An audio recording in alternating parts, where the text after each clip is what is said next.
আজকে আমাদের উদ্দেশ্য রাজশাহীর বিখ্যাত রেস্টুরেন্ট সুলতানস্টাইনের সেই দম বিরিয়ানি টেস্ট করা। এটা হচ্ছে নতুন লঞ্চ করা দম দম বিরিয়ানি। এই বেশ কিছুদিন আগে থেকে এটা শুরু হয়েছে।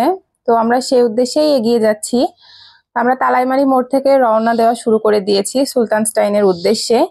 তো আমরা একটা রিক্সা নিয়ে সেদিকে এগিয়ে যাচ্ছি। তো রাস্তার পাশে কিন্তু অনেক শীতের পোশাক উঠেছে, কম্বল বা আরো অনেক কিছু দেখলাম উঠেছে। রাজশাহীতে কিন্তু শীতও পড়ে গিয়েছে। তো ওই যে দেখা যাচ্ছে সুলতানস্টাইন, ওই যে ডান পাশে উঁচুতে যে লেখাটা ওটাই হচ্ছে সুলতানস্টাইন। আমরা রিক্সা করে তার দিকেই এগিয়ে যাচ্ছি। এই যে আমরা চলে এসেছি সুলতানস্টাইনের সামনে। তো সুলতানস্টাইনটা হচ্ছে অলকার মোড় থেকে বাজার যাওয়ার পথে মাঝামাঝি একটা জায়গা। এটার অপোজিটে আছে হচ্ছে অ্যাপেক্সের শোরুম। তারপরে এটা ছাড়াও আরো অনেক রকমের শোরুম আছে।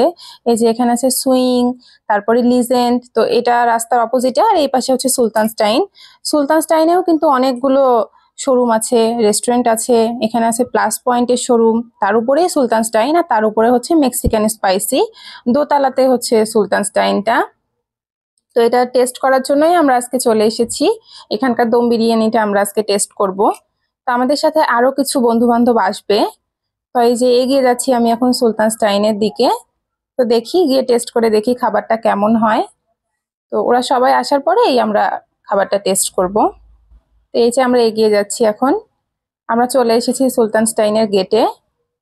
তো এই যে আমরা এখন ভেতরে প্রবেশ করব। ওরা আমাদেরকে ওয়েলকাম জানালো। তো এই যে আমরা ভেতরে চলে এসেছি। ভেতরের পরিবেশটা কিন্তু অনেক সুন্দর, আর প্রচুর ভিড়, এত পরিমাণে ভিড়। চারিদিকে শুধু সবাই খাওয়া দাওয়া করছে, আর চারিদিকে অনেক গ্লাস, যেদিকে তাকাই সেদিকেই শুধু গ্লাস। ইভেন উপরেও গ্লাস ছিল, যেদিকে তাকাই সেদিকেই গ্লাস। তো আমার বন্ধুরা এখনো এসে পৌঁছায়নি। তা আমি দেখছিলাম যে এখানে কোন মেনুটা অর্ডার করব। তো আগে থেকেই ঠিক করে রেখেছিলাম আজকে আমরা দম বিরিয়ানি খাবো। তো এখানে 5 পার্সনের একটা অর্ডার দেওয়ার মতো একটা সুন্দর ছিল। তো ওইটাই আমরা অর্ডার করলাম। ওটা আমার সব ফ্রেন্ডরা চলে আসলে আমরা খাওয়া দাওয়া শুরু করব। তো এই যে এখানে আমার 2টা ফ্রেন্ড অলরেডি চলে এসেছে। এসে ওরা খুনসুটি করা শুরু করে দিয়েছে, কেউ ছবি তুলছে, মজা করছে। এরই মধ্যে আমাদের খাবার চলে এসেছে প্রায়। তো ওয়েটার আমাদের প্লেট সার্ভ করে দিল, ক্লিন করে নিয়েছে প্লেটটা, আর পাশে দিয়েছে সালাদ। তো দেখি সালাদের মধ্যে কি কি আছে। সালাদের মধ্যে দিয়েছে শসা, তারপরে লেবু, কাঁচামরিচ। এগুলো ছাড়া আসলে বিরিয়ানি কিন্তু অসম্পূর্ণ। তো এই সালাদ গুলো দিয়ে দিয়েছে। আমার বন্ধুরা কিন্তু আগেই সালাদ খাওয়া শুরু করে দিয়েছিল খাবার আসার আগেই।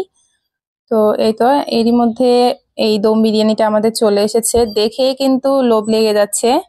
এখানে আমাদের 5 পার্সনের দম বিরিয়ানি 2টা প্লেটে ওরা সার্ভ করেছে। তো এই যে সার্ভিং ডিশগুলোও কিন্তু অনেক সুন্দর। আমরা হাত ধুয়ে এসে এখানে বসে পড়বো। তো আমি হাত ধুতে গিয়েছিলাম। তো এই যে বসে পড়েছি, আমরা গল্প করছি, খাবার সার্ভ করা হবে এরই মধ্যেই। তো বন্ধু বান্ধব এক জায়গায় হলে যা হয়, অনেক আড্ডা, অনেক গল্প। তো এই যে এটা হচ্ছে দম বিরিয়ানি, দেখে কিন্তু লোভ লাগছে তাই না? দেখতে ভীষণ সুন্দর। এটা কিন্তু মাটন বিরিয়ানি বা অন্য কোনো বিরিয়ানির চাইতে কোনো অংশেই কম নয়। এটা চিকেন বিরিয়ানি। এখানে আমাদের 2টা লেগ পিস ছিল, আর 3টা চেস্টের পিস ছিল। আর এখানে যে খাবারের কোয়ান্টিটিটা ছিল সেটা কিন্তু অনেক পরিমাণে, 5 জনের জন্য কিন্তু একদম পেট ভরে ভরপুর খাবার খাওয়ার মতো। এর সাথে আমরা নিয়েছিলাম সফট ড্রিঙ্কস। এখানে শুধু কোকটাই ছিল আজকে, অন্য কিছু ছিল না। তো তাই এখন আমি খাবারটা টেস্ট করে দেখবো যে খাবারটা আসলে কেমন। তো এই যে আমি প্রথমে বিরিয়ানির রাইসটা নিয়ে নিলাম, সাথে আলু আর মাংসের কিছু অংশ নিয়ে মুখে দিয়েছি। মাংসটা কিন্তু এত সফট, হাত দেওয়ার সাথে সাথেই খুলে যাচ্ছিল। আমি টেস্ট করে বলবো খাবারটা কেমন হয়েছে। আমি খেয়ে দেখছিলাম, দারুণ সুন্দর, অত্যন্ত চমৎকার ছিল এর টেস্টটা। তো বলতে বলতেই কিন্তু খাওয়া শেষ। খাওয়ার সময় আসলে ভিডিও করা আর হয়নি। তো আপনারাও সুলতানস্টাইনের এই চিকেন দম বিরিয়ানিটা টেস্ট করতে আসবেন। আশা করি আপনাদের সবারই ভালো লাগবে। টাটা।